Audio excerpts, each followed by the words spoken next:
प्रधानमंत्री नरेंद्र मोदी ने आज 75वीं बार मन की बात की और इस मौके पर आपको बता दें कि दिल्ली प्रदेश अध्यक्ष आदेश गुप्ता कोटला मुबारकपुर पहुंचे और नई दिल्ली के जिला अध्यक्ष प्रधान प्रशांत शर्मा के साथ साथ आपको बता दें कि बीजेपी के तमाम कार्यकर्ता यहां पर है।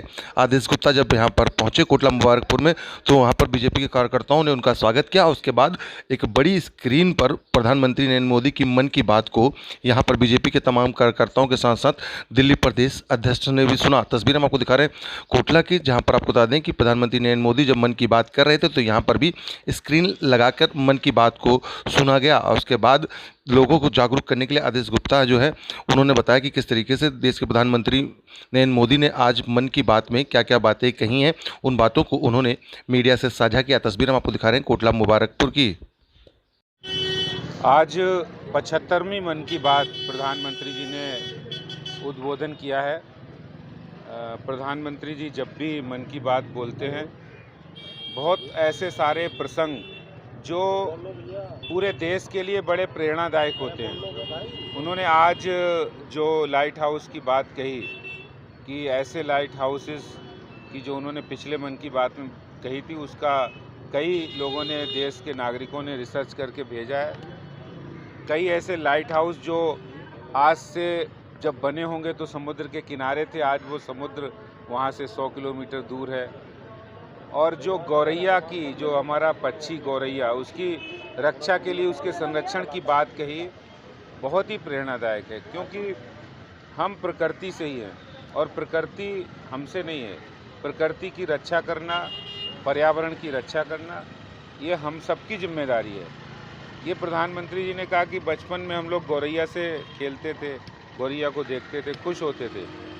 उन्होंने जिक्र किया कि किस तरह से एक बनारस के सरदार जी हैं, बत्रा जी, जो अपने घर में गौरैया के संरक्षण के लिए घोंसला बनाया उन्होंने।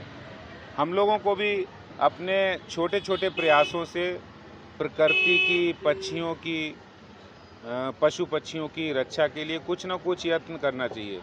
जो गौरैया लुप्त हो रही है उसके लिए आगे आना चाहिए, उसको बचाने के लिए। और इसके साथ साथ बाबा साहब भीमराव अंबेडकर जी की 14 अप्रैल आने वाला जयंती, जीसस क्राइस्ट का जो ईस्टर मनाया जाता है क्रिश्चियंस का, वो आ रहा है, तो उसकी भी शुभकामनाएं दी। और इसके साथ ही साथ नवरात्रि का त्यौहार जो उल्लास उमंग का, उसकी शुभकामनाएं दी। और एक बात कही उन्होंने, जो शुरुआत में भी कही और अंत में भी कही, कि हमें कोरोना की जब तीसरी लहर है तो बड़ा सावधान रहने की ज़रूरत है। दवाई भी और कड़ाई भी, दोनों नियमों का हमें पालन करना है।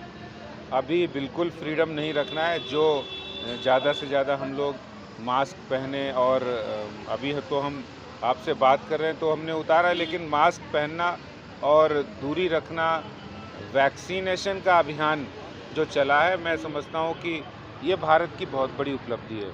आज विश्व के अंदर, दुनिया के अंदर भारत की गिनती एक ऐसे देश के रूप में हो रही जो 72 देशों को वैक्सीन दे रहे हैं। पहले हम लोग वैक्सीन मांगते थे।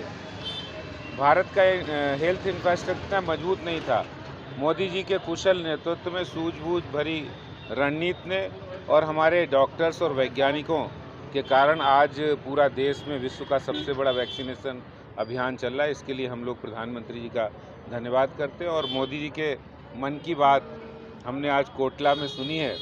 इसके बाद हमने एक गांव के ही एक अपने कार्यकर्ता के घर पे गए और वहां पर भोजन किया, नानकचंद बस्ती में। बहुत अच्छा लगा है और हम ये सब कार्यकर्ता भी उत्साहित हैं। आने वाले समय में हम जो प्रधानमंत्री जी की मन की बात महीने के आखिरी में होती है, उसको हम हर बूथ पर ले जाकर लोगों के बीच सुनेंगे। बहुत अच्छा लगा।